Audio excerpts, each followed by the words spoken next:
Judge, you've been around when you're doing meeting with all these families.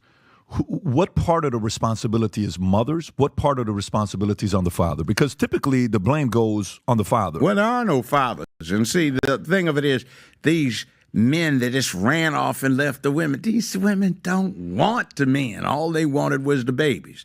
And see, you had people like the poetress Nikki Giovanni back in the 60s were going all around the country and they were lecturing the women and they were young women, and they were saying, you don't need a father for your children. Just get prego, find one that looks good, smart, athletic. Yeah, that one. And don't even tell him that he's the daddy, because if you into the picture, they screw up everything. So there was this point where if you had the guy around, there was a problem. And then there was some that did want the guy around, but back when I first started practicing law 50 years ago, one of our number one cases was getting the check cut back on because some dingbat social worker would sit at the end of the block with binoculars, and if there was one or two of the 6 or 7 baby daddies trying to play father, they'd cut the check off. So we had problems.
Testing, testing, 1, 2.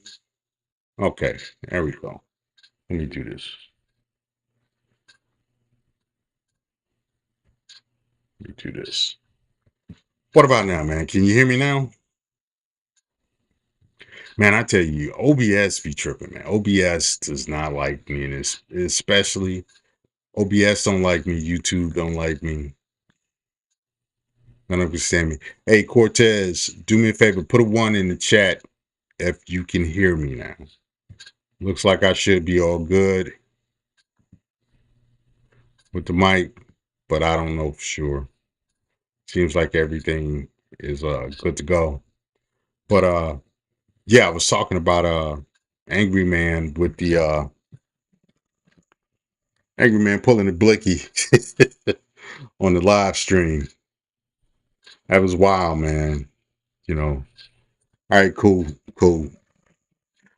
Yeah, man. So yeah, like I was saying before, I don't know how that's going to affect um him and his thing with YouTube going forward. You know, it was wild. I mean, you know, man, it's the first time I've ever seen anybody do anything like that on YouTube. You know, um, and like I said, I wouldn't do anything like that. That would be against my better judgment. You know, for what it's worth. Um, so yeah, I wouldn't do that, man. You know, and like I said, I'd be wanting to do some some some firearms content, show off my shooting because I am a great shot. I'm a great shot with firearms and with compound bows. You know, I am very adept at archery. You know, in fact, I have a short where I did some, you know, I did some archery. So, you know, I am a very good shot, even getting older and not having the eyesight that I used to have, you know, just 6 years ago, when I could see the hair on a frog's ass. But like I said, I'm a great shot, man. I am probably one of the best shots most of you all will ever see, you know.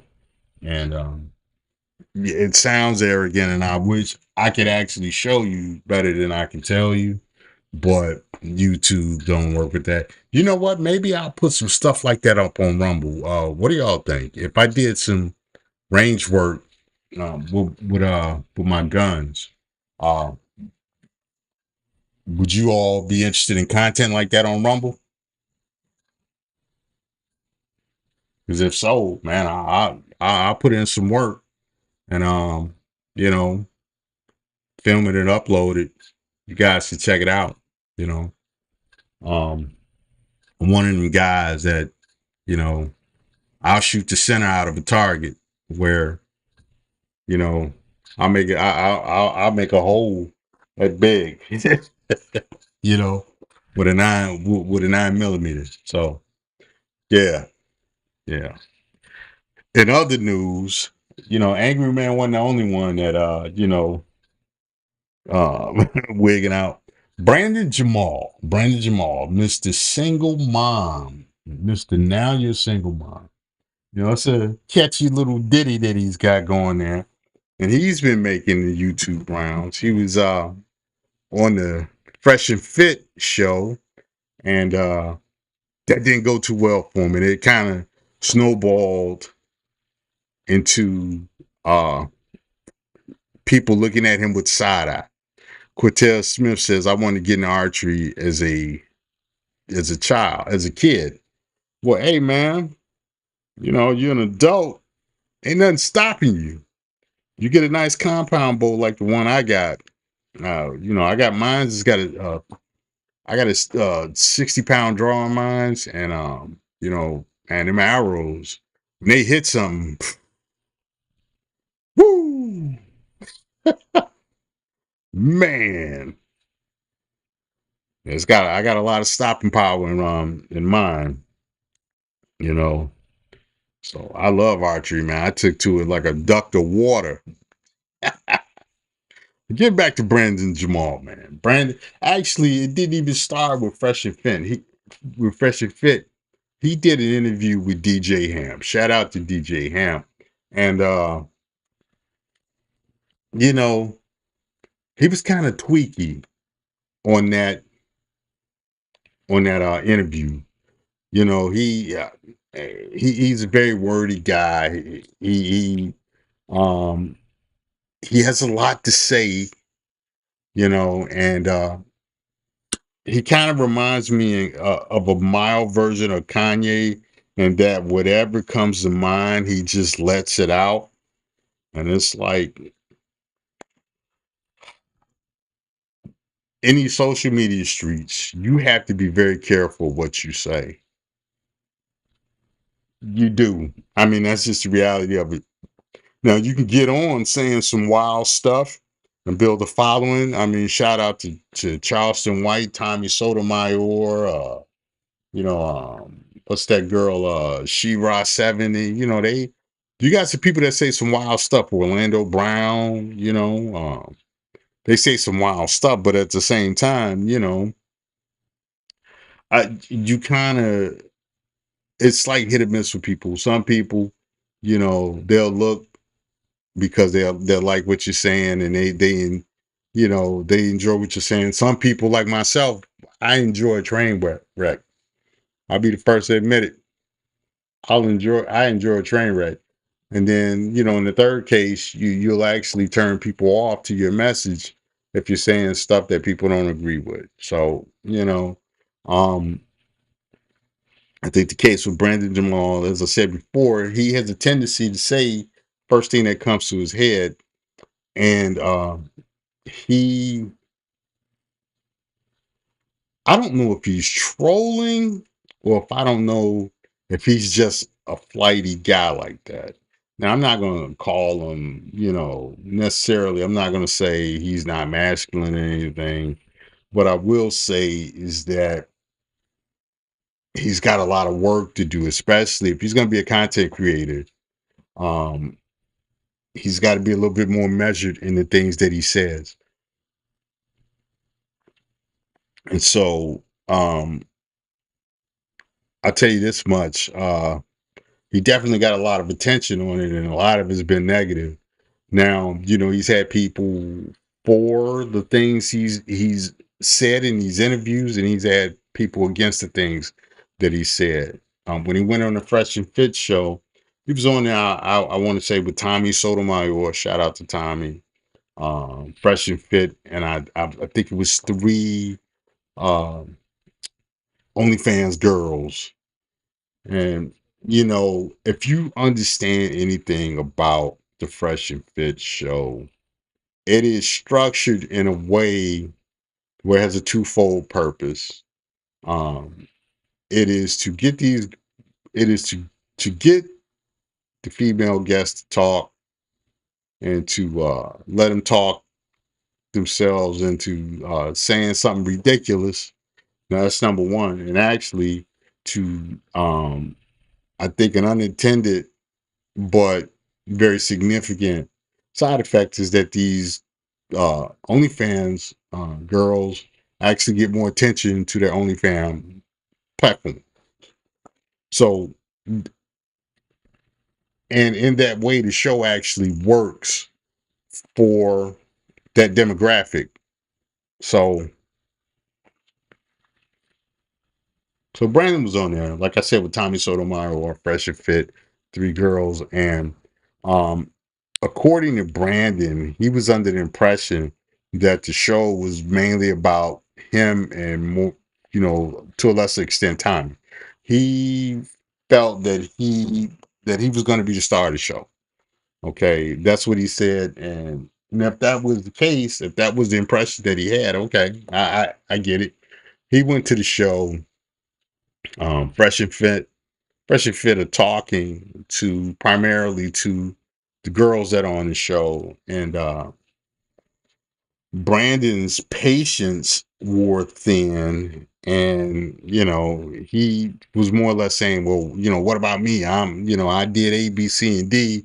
I'm here because my song went viral, and my platform went viral, and it grew from this amount to this amount. He was running off his stats, which, okay, I got no issue with that. Hey, you're proud of your accomplishments, um and you know he got impatient with one of the uh one of the girls on the show, who, yeah, she was doing a lot of,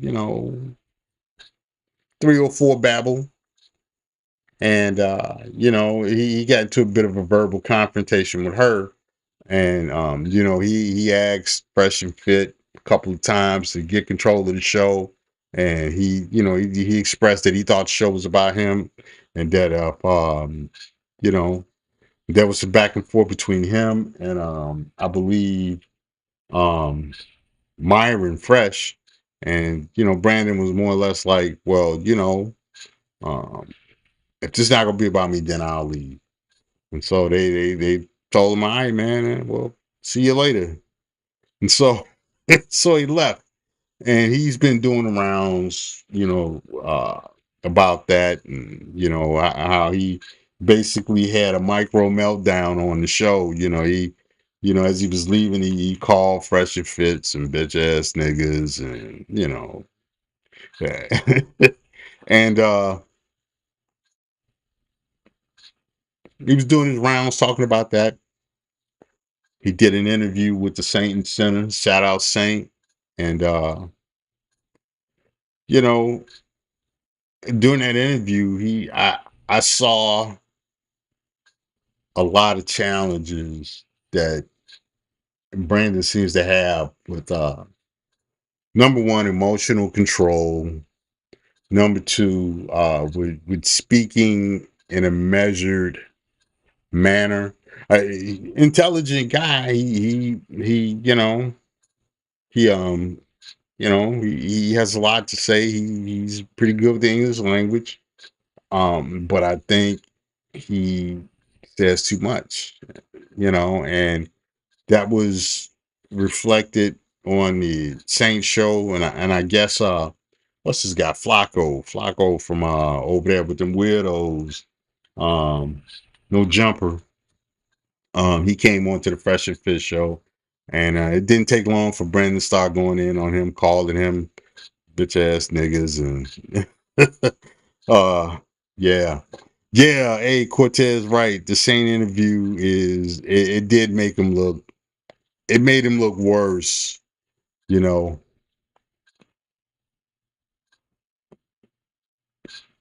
It made him look worse, bro. It made him look like he's on the edge of being out of control, and that did,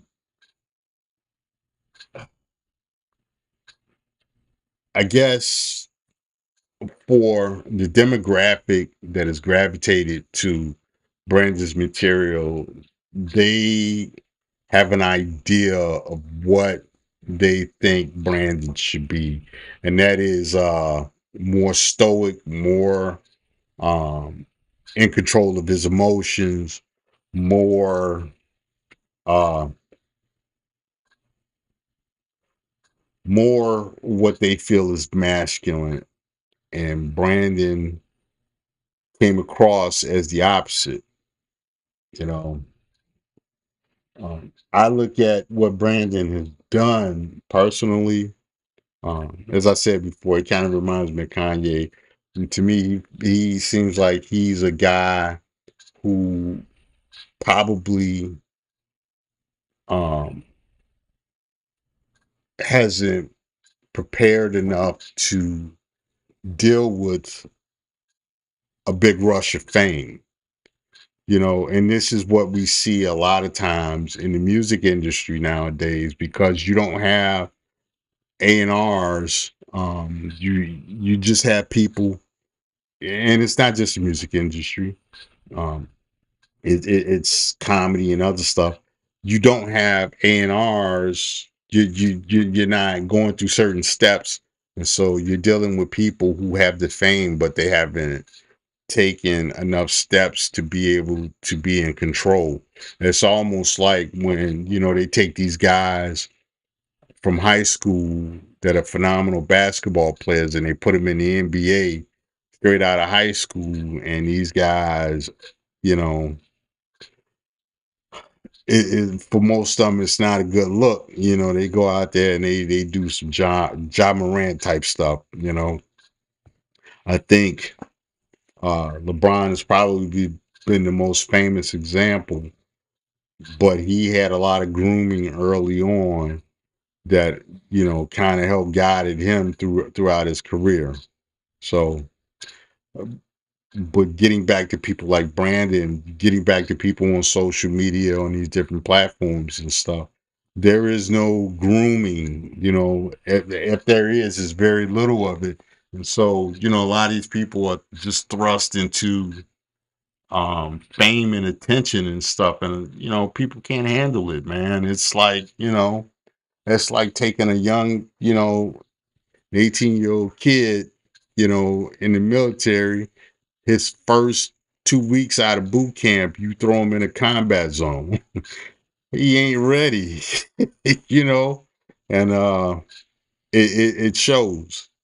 I actually left a message on Brandon's channel, and express my opinion of it, that he blew a chance to actually peep gaming and learn from Fresh and Fit how the industry work. They have a particular formula that works for them, but there's things in that formula that are applicable to a wide range of content creators.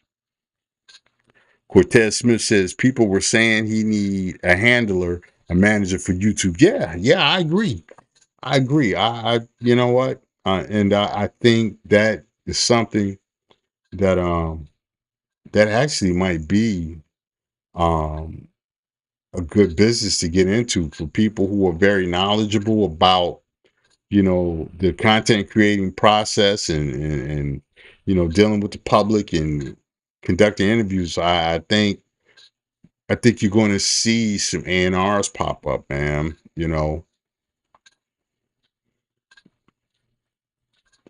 But Cortez, I agree with those people. He needs like a handler, a manager, or something, man. Because he's been way out for all of the interviews and stuff I've seen.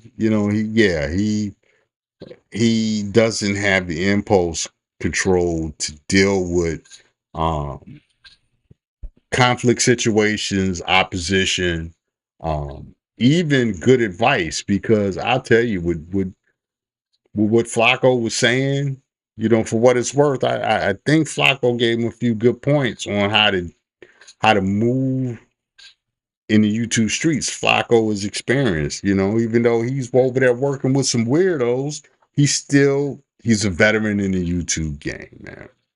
Him, guys like DJ Academics, Angry Man, there's a few people who they've been around a while. They understand certain things about the YouTube game, that I think if he had people that if he had mentors, or if he had professionals in the business that could probably help him out, you know. Um I'm hoping that he doesn't blow it before he blows. Pause, no Diddy, all of that stuff. You know, it's like I said, I like the single mom song. It's cool. I like the different versions of the song. I think it's cool. I'm hoping that he could follow up with some other stuff. I mean, I think the guy's got a lot of talent. We've talked about, the things that he's done, the areas of improvement that he has, but at the same time, he's got a lot of talent. He's got a lot of potential. He's got more talent than me, because I probably couldn't come up with nothing like that, but man, he stepped out there, man. It's a hit. Cortez Smith said, "Yes, Flacco had a lot of good points. I never heard him before. I never heard him before for the interview. Yeah, I've seen, I've seen him a few times. Like I said, he's affiliated with the No Jumper dudes.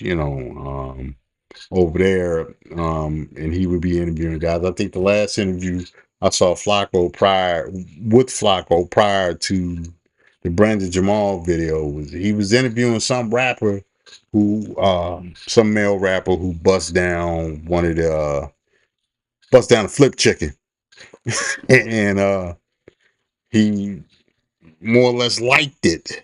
So yeah, No Jumper, man. They got a lot of stuff going on over there that I would want to. I want no parts of. I've got no room in my life for that mess. So yeah. Cortez Smith says he's definitely talented and hilarious. Yeah, he is, man. He's got a lot of potential, man. You know, and I'm the type of guy. I'm the type of person. Whether I like you or not, talent is talent. You know, I can't stand She-Ra 7. The She-Ra 7 is, what she's doing. She's very smart. She's very, she's like the Shonda Rhimes of, of, get the bag. you know, what she's doing is working. She's got a good thing going for herself over there.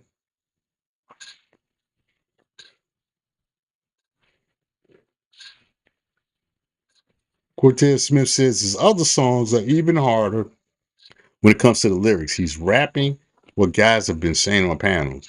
See, I'm gonna tell you something, man. He claims to not have anything to do with the manosphere. I think he's full of shit. He may not be like involved. He may not be a guy that jumps on panels and be in the chats and stuff. But I think he watches a lot from the clouds. A lot of people watch a lot of this stuff from the clouds, and they eat the meat and spit out the bones. You know,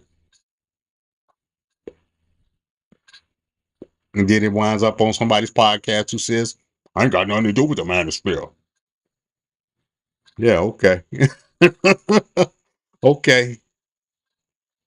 Cortez says, "Yeah, I hate her, but she's funny. She knows her." Yeah, man, she is grifting big time, man. Hey, salute to her, man. She getting a little bag off of it.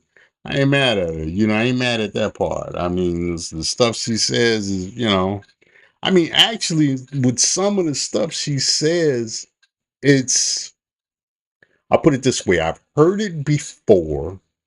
I understand why she says a lot of it, and I mean, I get it. I just don't agree with it. You know, I just don't agree with it because it's usury, and I think men uh have enough issues with people trying to use them. And as far as that goes, I don't think she's helping the situation. I think she's actually contributed to the growth of finessing, female femininity finessing. So, but again, if you objectively looking at how she performs, she does good.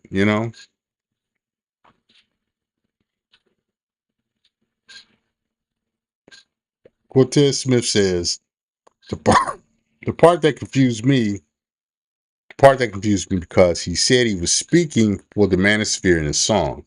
See, yeah. So when he says, I ain't got nothing to do with the manosphere niggas, he's lying. He's lying.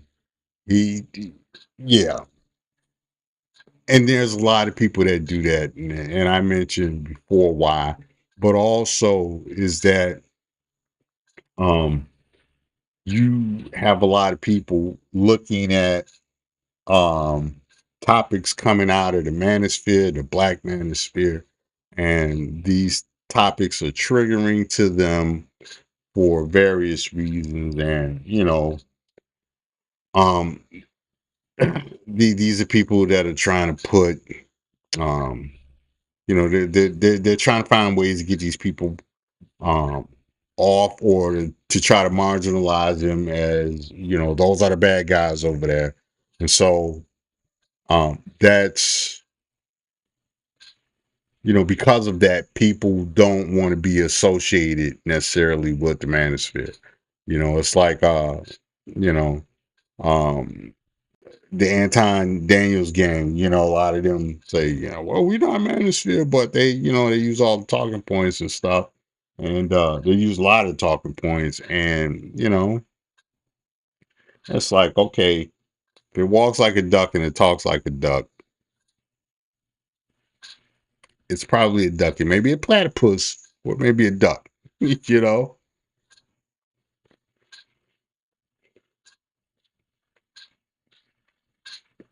so yeah, man.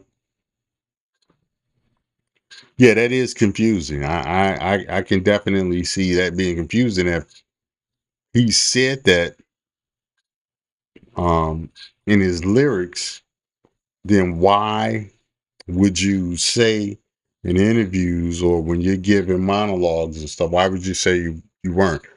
I can see if he said, well, I use some of these guys stuff, but I'm not necessarily with them. Or or like, I used to be with them guys, but I'm not with them anymore. Okay, I can see that. It's like me with Passport Bros. I am not a Passport Bro, but I am Passport Bro adjacent, and I support the Passport Bros.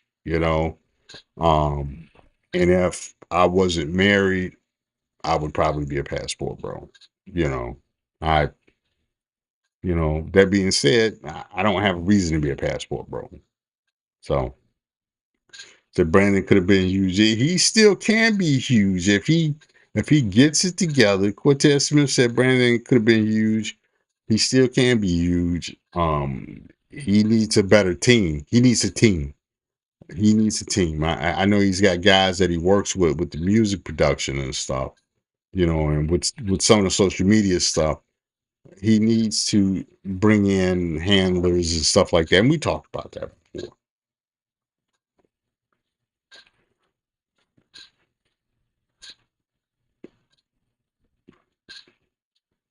Yeah. One of the things I thought that he said that I thought was utterly ridiculous. He kind of referred to himself as the second coming of Kevin Samuels. And it's like, number one, dog, Kevin Samuels came out of Black Manosphere. I know the history of Kevin Samuels. Came out of Black Manosphere. He went on to kind of start distancing himself away from it as he got bigger. But make no mistake, Kevin Samuels got his start in the Black Manosphere. You know, you got to start with the Rumbles, different stuff like that, Rumbles and different brain trusts and different stuff like that. Kevin Samuels came out of the Manosphere. You know, Cortez Smith says, I think people will overlook the Saint interview if he acts right. That was horrible. 4 hours of long. It was 4 hours long too. It's 4 hours long too. That's probably what you was trying to say. Yeah, man, it was a long video. The thing with Brandon right now is that he needs to stop doing interviews for about a month. Stop doing interviews for about a month. Put out another song or two. Make videos specifically for those songs. And in about a month or so, ain't nobody gonna really be talking about that, man. People have a short memory in social media because they're constantly bombarded with different stuff. Like, nobody's really talking about Diddy all that much nowadays. Diddy was real big with all of the nonsense he got going on. He was real big for a few weeks, and then It died down. Ain't nobody really talking about him now. You know, the news cycle turns over quick in social media. And so Brandon has to learn how to use that to his advantage. Okay, you had a few bad interviews. Okay. All right, don't do interviews for a month or two. Give yourself time to recuperate, put out some more material to push people past that. And he'll be good, you know. It's not that hard.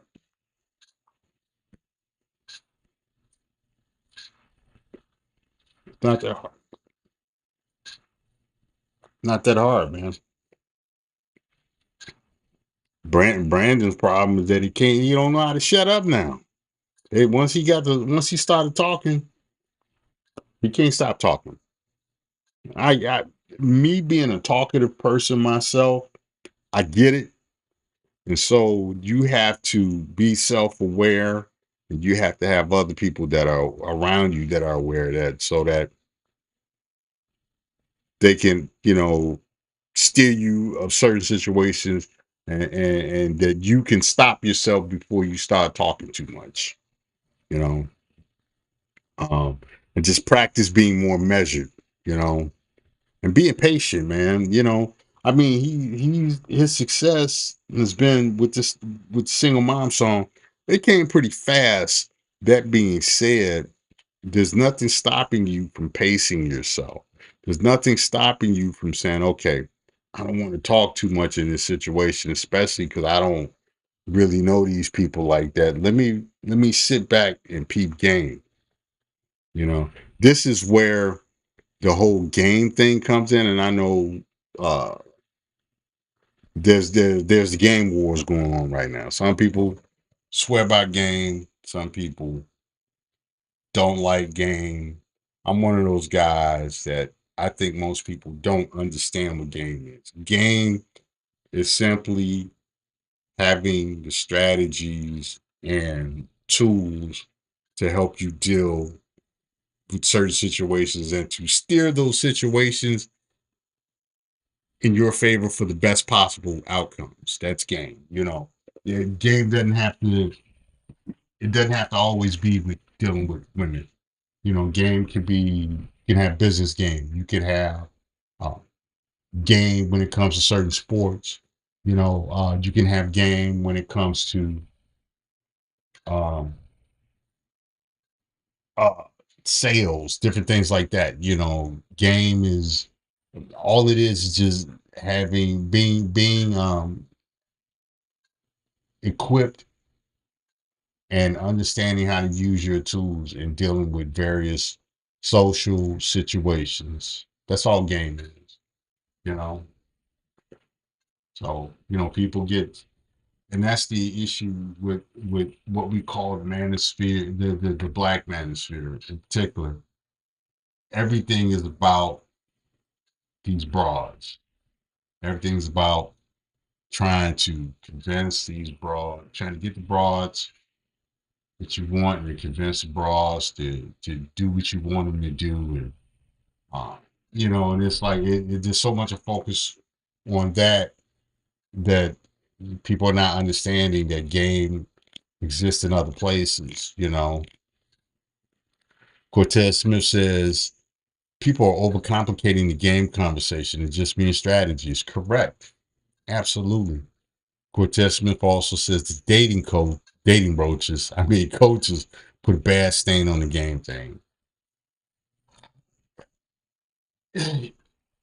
Yeah, but the gay dating coaches only exist because that's what gets people attention. It gets the attention of the men and the women that come to these spaces. Everybody want everybody wants to learn about game. Everybody wants to stop game. Everybody wants to analyze game, challenge game. So and it all comes down to dating and mating. You know, and that's why they overcomplicate it. They overcomplicate it in people meeting people. you know, And it's like, man, that ain't the only thing that you need game in. You got to have game with YouTube. You got to have game being a social media content creator. You got to have game. And that's that's the issue with Brandon Jamal. You don't have game when it comes to uh certain areas of being a content creator. You know, so yeah, man.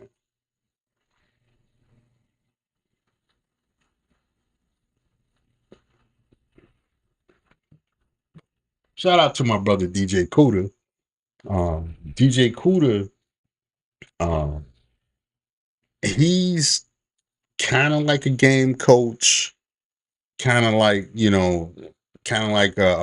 basically he's like an oracle. He's a guy that talks about he's a guy that talks about a lot of stuff, and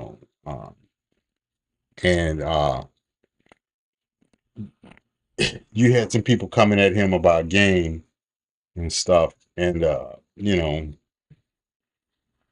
kind of criticizing him talking about game and stuff, but the people that come to this platform, that a lot of them come for that. Even if they come there talking about they don't like it, they're still coming for that. So, you know, as far as dating coaches, man, you know, coaches exist for a reason because people see a need for guidance in areas that they feel they need guidance in, you know. Um, like for me, game is shooting. Game is I would say for me, I have a lot of game with shooting. I have a lot of game with moving in the military. I have a lot of game with you know, the fight game. I'm a great fighting coach. I'm a great boxing coach. I'm a great I'm a great striking coach. I understand. I've probably forgotten more stuff than a lot of people know. You know, Cortez Smith says Kuda makes the most sense when it comes to coaches, even though he doesn't consider himself coach. Facts. I think Kuda, I agree. Say, you think Kuda's live now? Say, Kuda is better than Lucario. I agree. Yeah, Lucario is Lucario a hot mess, man. I used to be friends with him on YouTube, and he would the way he was moving on YouTube on Facebook. I mean, and I was like, the way he was moving on Facebook, I was like, nah, man, that ain't my type of hype, man. So let me see if he's on if he's if he's going live now. If Kuda's there, yeah, he is. Yeah.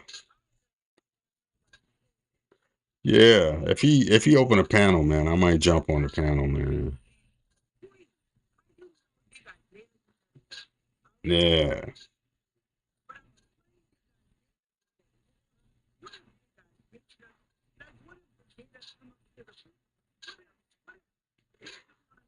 sound like you got some girl in there from Louisiana running her mouth.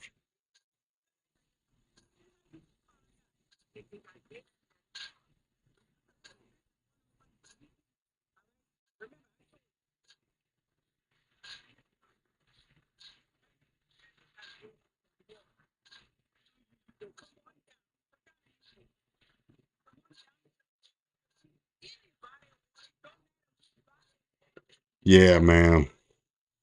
Yeah, so yeah, I think I think Kuda is probably one of the most realistic guys that talk about stuff like that. And even though he doesn't consider himself a game coach, you know. So yeah,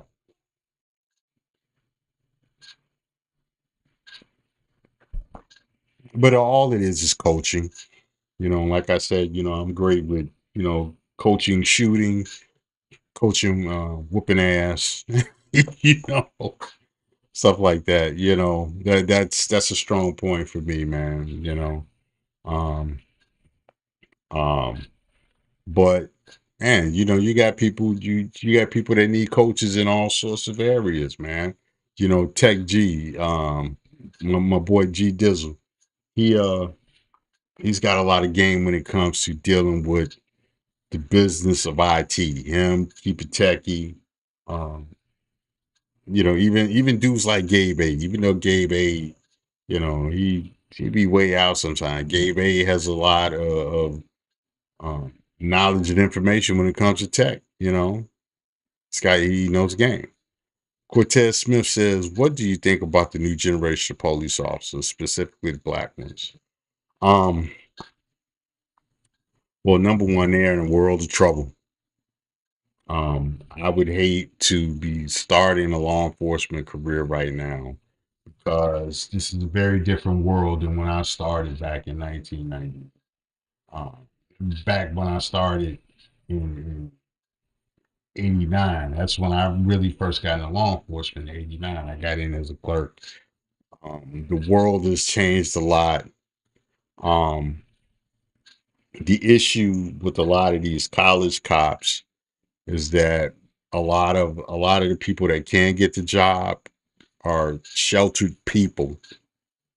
Um, and the thing is that they're dealing with a world that is very different than the world they dealt with at home and in universities.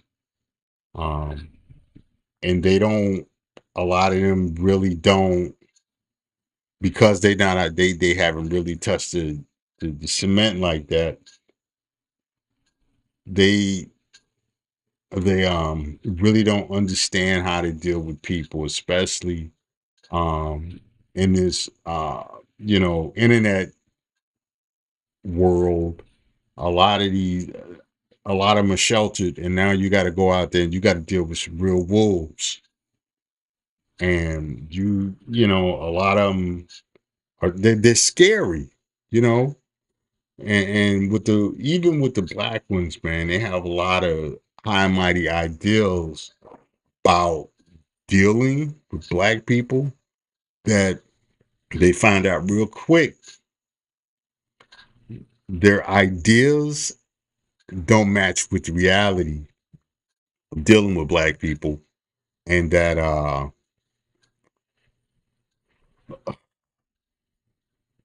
they're going to go through a lot of emotional and sentimental hurt. Yo, um, Cortez Smith said, "Yeah, Gabe is intelligent, strange but intelligent. True." Um, Cortez Smith says, "In my city, at least, the cops my age seem way more urban. Not that they're bad, but the last generation was different. You know what? They got more swag. I'll tell you that much. They're all of them are, they're a lot of them you can tell raised by single mothers. A lot of them cops gonna be out there like Brandon Jamal, straight up. They're gonna be out there acting like Brandon Jamal, you know. Um, hopefully, hopefully, a lot of them can make the adjustments because the world is very different, you know.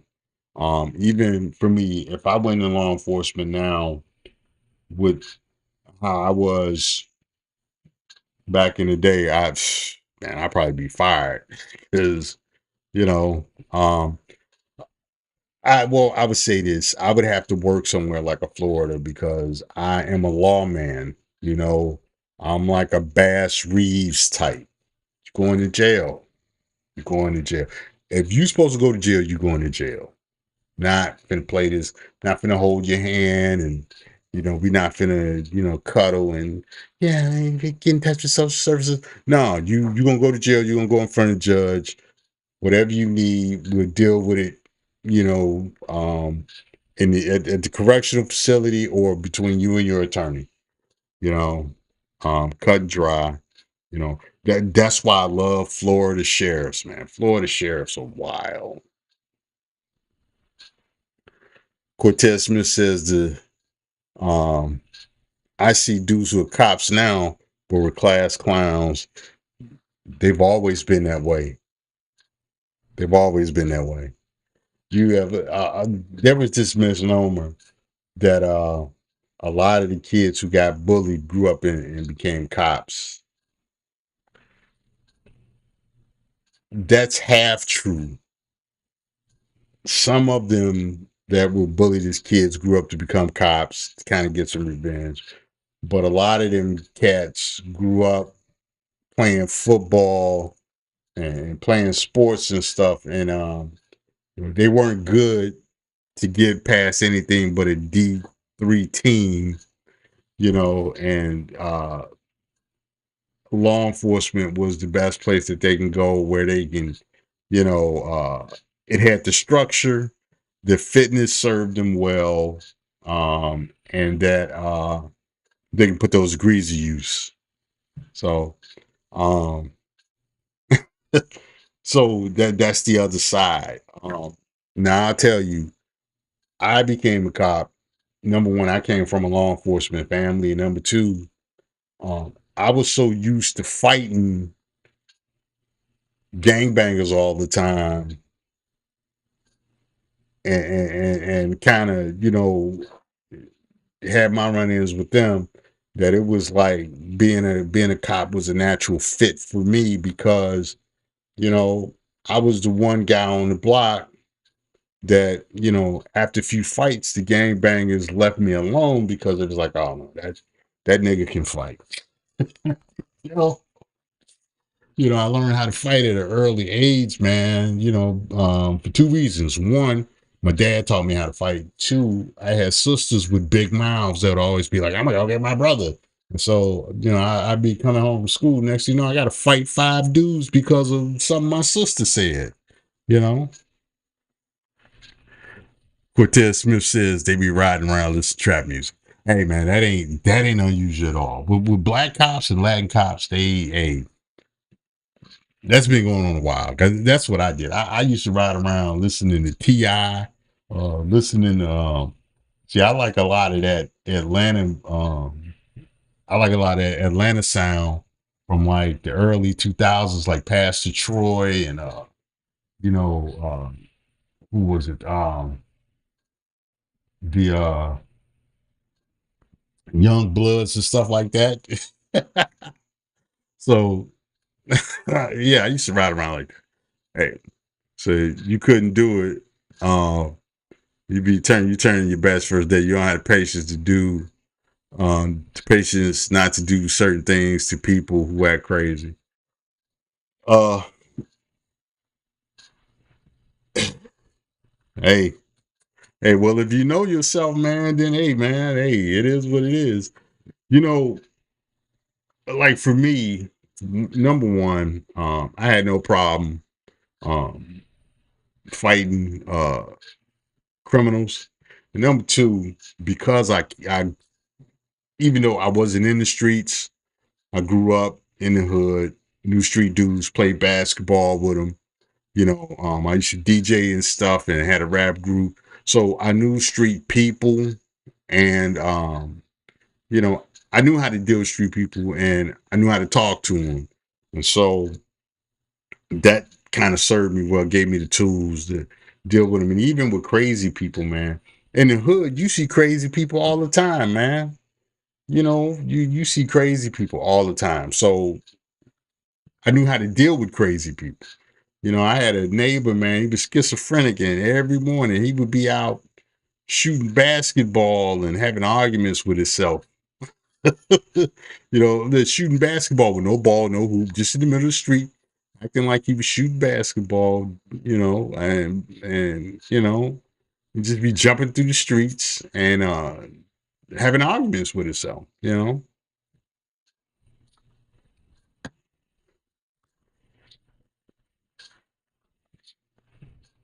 Yeah, Cortez. Hey, listen, man.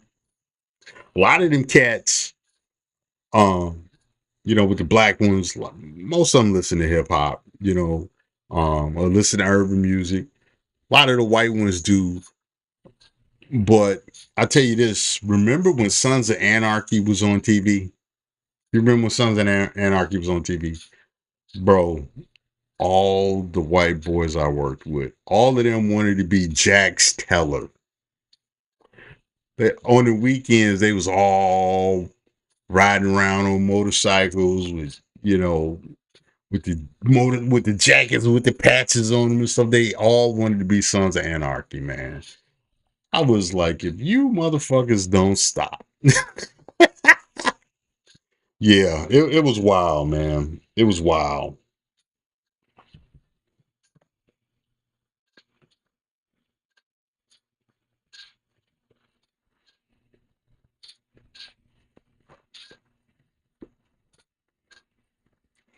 Yeah, Cortez said calling travels and files on yourself while shooting around his wife. That's what he was doing, man. That's what he was doing. Hey, I seen some crazy people in the hood back in the days, man. We had this one Puerto Rican cat, crazy as all get out, and he was like a pigeon wrangler, man. He would have all these pigeons in the neighborhood following him and stuff, and um, he was like Mike Tyson with them pigeons, man. And he would talk with this real high pitched voice, man. His name was Juan, and he would always talk like this, Oh my god, man. Yeah, he was crazy as shit too. He was one of them dudes that when he was in school, he sat in the classroom where he had a teacher's aide and he colored all day. He was one of them dudes.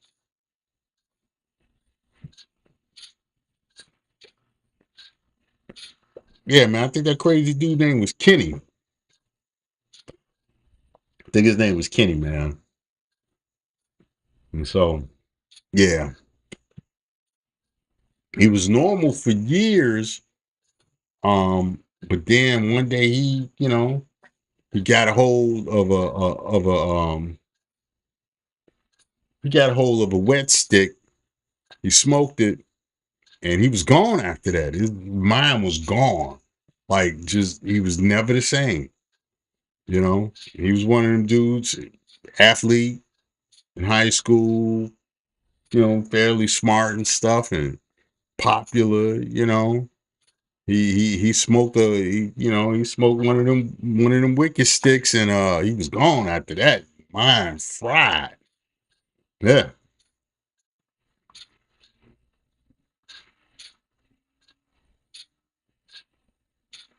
Ken and Juan, two crazy neighbors, man. In fact, there's a few people in the neighborhood, man, where minds were fried, man.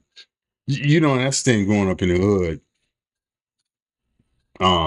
Before I got to police work, I got a chance to see, like, I got a chance to see a lot. Like, one apartment that we stayed in, we lived above a pimp.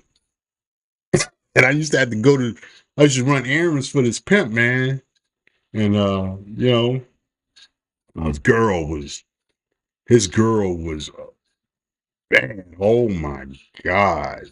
I think his girl was the first woman I had a crush on. I was about 12 years old, man, and I seen that woman, man. Dude, the way she was built back in the days, oh my God. Yeah. And I had all them young puberty hormones that just started going, you that age, you get puberty, man. Your hormones be off the chain. Every time I saw that girl, man, I was at attention. Wow.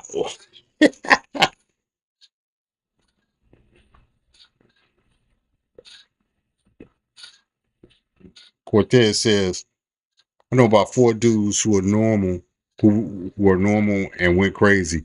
Yeah, man, them drugs, man. Cortez says one of them went crazy from weed, but it wasn't laced weed. Pills can unlock hereditary mental illness. Yeah, I've seen that a few times, man.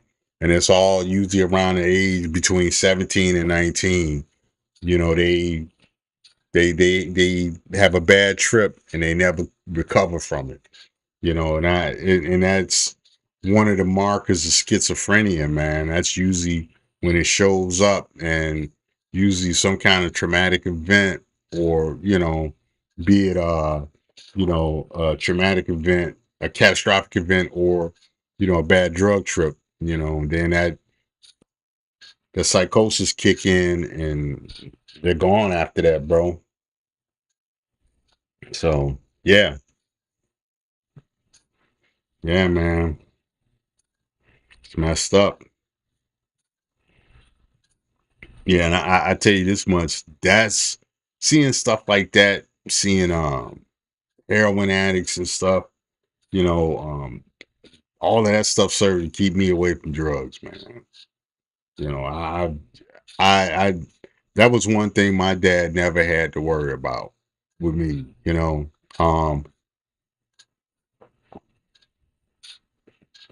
I was smart enough to see too many people messed up from that stuff. I remember one of my guys during that crack era, one of my boys that I used to play ball with, his name was Jamel. Um, his mom got hooked up on that crack real bad, and she tried to sell me some of that cat, trying to feed that habit. Yeah, I was like, whoa, this is crazy, man. I remember the first time I actually saw somebody smoke crack, where I saw the process. It actually wasn't even in Chicago, it was in New York. Um, I was there visiting a relative, and this guy was showing us around, and he stopped and he lit up a missile. I was like, man, what is he doing? And he was like, oh, he smoked that stuff. I was like, wow. That's the first time I seen somebody smoke crack, and it was in New York, man. You know, yeah, man. That was, I ain't saying that, I've always made the best decisions in life, but man, seeing people get turned out on them drugs like that, I was like, nah, I'm good.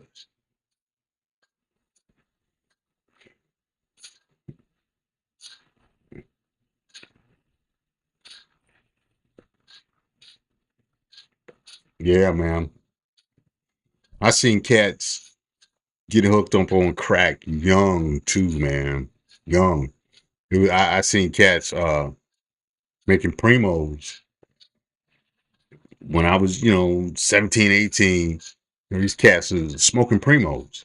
That's crazy. Before that, you see kids smoke weed in high school, drinking beer and stuff like that. That was one thing. But man, after I got out of high school, man, I started seeing cats do primos, man. That was crazy. You know? Yeah, man. A lot of girls that back in the day, I seen a lot of girls get hooked up on crack and heroin, man, tooting blows. Man, young girls, man. I seen this one time, this chick I knew, gorgeous chick, man. Gorgeous red bone in the neighborhood. Um she was a party girl, and she tooted a blow, and she uh she passed out from it, man. Two dudes ran a train on her in the street, on the corner, man. Ran a train on her. Man, that was crazy. I was like, never, never, ever, never will I ever. It's wild, man.